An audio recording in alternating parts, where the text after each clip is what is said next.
रुद्राक्षांचं वर्णन झालेलं आहे. फक्त धावतो सांगून जातो, नंतर विस्तारपूर्वक तुम्हाला रुद्राक्षाची माहिती सांगेल. रुद्राक्ष त्याचं नाव आधी समजून घ्या. रुद्र अधिक अक्ष, रुद्र म्हणजे शिव, अक्ष म्हणजे अश्रू. शंकराच्या अश्रूपासून जन्माला आलेलं फळ त्याचं नाव आहे रुद्राक्ष.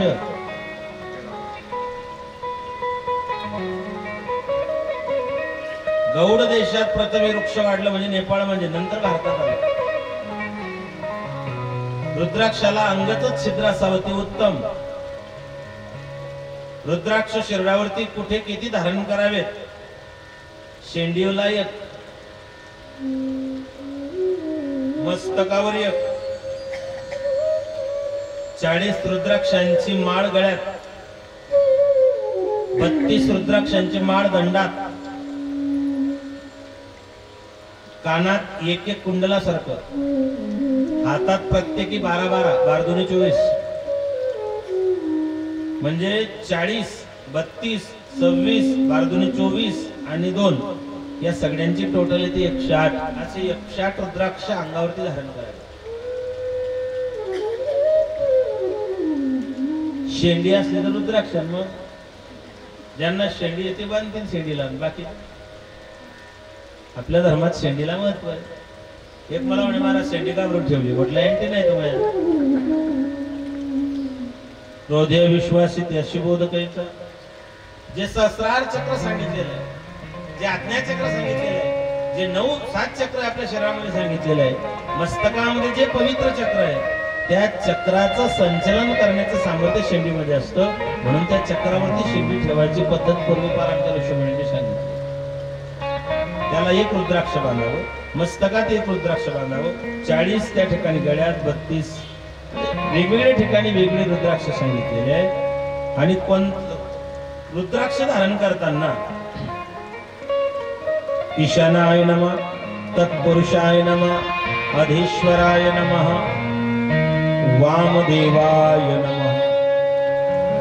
रुद्राक्षांचे प्रकार आहेत, त्याची महती सांगतो.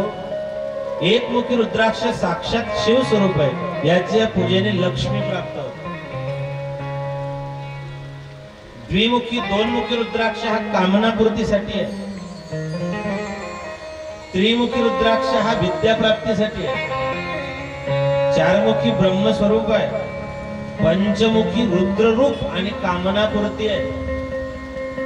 भगवान शंकराचं स्वरूप पंचमुखी रुद्राक्ष आहे आणि सर्व कामनापूर्ती करणार आहे, म्हणून पंचमुखी रुद्राक्ष मागवले त्यांनी. षण्मुखी म्हणजे 6मुखी रुद्राक्ष स्कंद रूप आहे, त्याला उजव्या हातात धारण केल्याने फायदा होतो.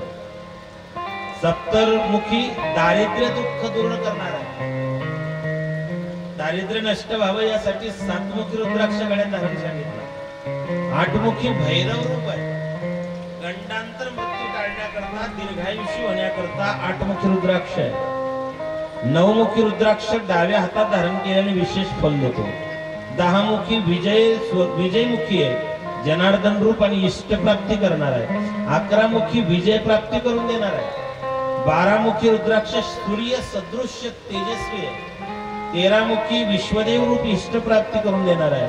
आणि 14मुखी रुद्राक्ष हा शिवरूप मस्तकावर धारण करणाऱ्याचे सर्व पाप नष्ट करणारा. असे 14मुखी रुद्राक्ष. रुद्राक्ष धारण करताना ओम ह्रीं नमः हा मंत्र 1, 4, 5, 9, 12मुखी रुद्राक्षांसाठी आहे. ओम नमः द्विमुखी रुद्राक्षांसाठी, ओम क्लीं नमः त्रिमुखींसाठी, ओम ह्रीं ह्रूं नमः 6, 7, 8, 10 मुखींसाठी, ओम क्रोम श्रीं ह्रौं नमः 11मुखी रुद्राक्षांसाठी आणि ओम नमः 13 आणि 14मुखी रुद्राक्षांसाठी. रुद्राक्षांची माळ दृष्ट राक्षस, भूत प्रेत, आदिव्याधी, रोगराई किंवा दुर्भिक्ष महामारी याच्यापासून या रुद्राक्ष माणसाला दूर ठेवतात असं सांगून विश्वेश्वर नावाची संहिता या ठिकाणी संपन्न होते. भोलेनाथ भगवान की नमः. पार्वते पते हर हर महादेव.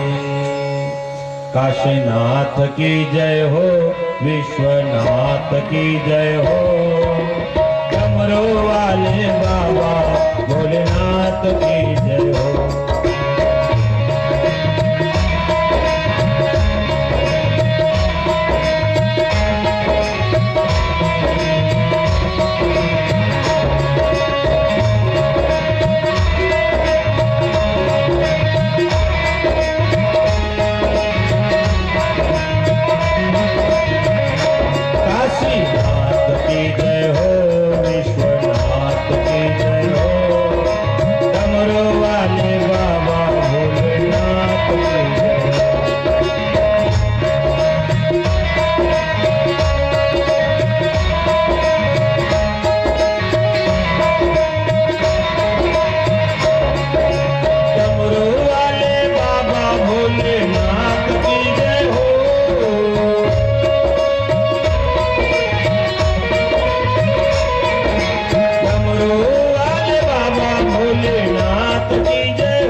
पते पते हर हर महादेव भोलेनाथ भगवान की जय।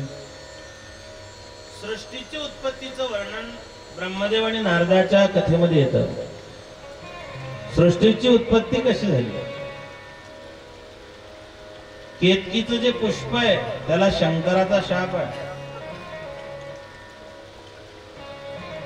केतकीचं पुष्प भगवान शंकराच्या पूजेत चालत नाही। 3 देवांची उत्पत्ती झाली, ब्रह्मा विष्णू महेश ओंकारापासून। त्याच्यात भगवान शंकर हे निराकार आहे, अव्यक्त आहे, निर्गुण आहे। देव कसा आहे?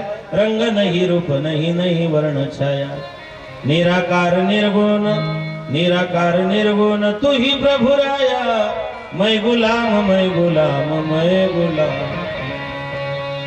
मैं गुलाम मैं गुलाम मैं गुलाम तेरा।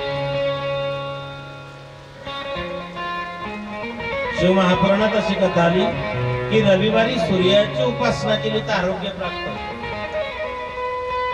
रवि म्हणजे सूर्य, सूर्याचे 12 नमस्कार सांगितले। सूर्याय नमः, आदित्याय नमः, खगाय नमः, रवाय नमः, भानुवाय नमः, कृष्णाय नमः, हिरण्यगर्भाय नमः। सूर्यनारायणाचे 12 नमस्कार आहेत। रविवारी जर भगवान सूर्यनारायणाची उपासना केली तर उत्तम आरोग्य प्राप्त होतं आणि सोमवारी चंद्राची उपासना केली तर धन संपत्ती प्राप्त होतं।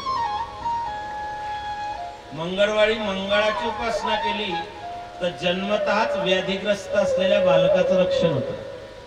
जे लेकरू जन्माला आल्याबरोबर व्याधिग्रस्त असतं त्याला मंगळवारी जर मंगळाची उपासना केली, मंगळ हा धरतीचा पुत्र आहे।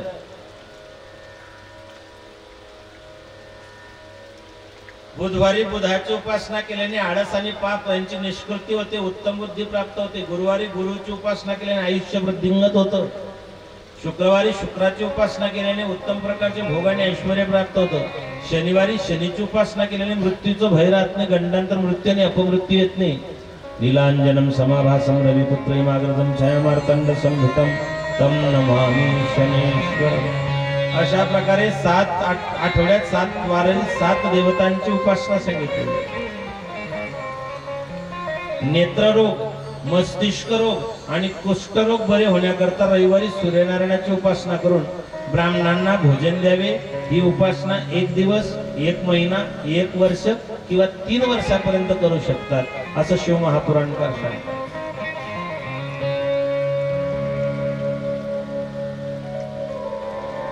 प्रत्येक वाराला एक महत्व आहे।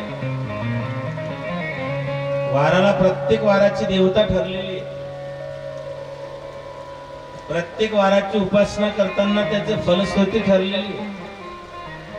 7 वारांना अत्यंत महत्व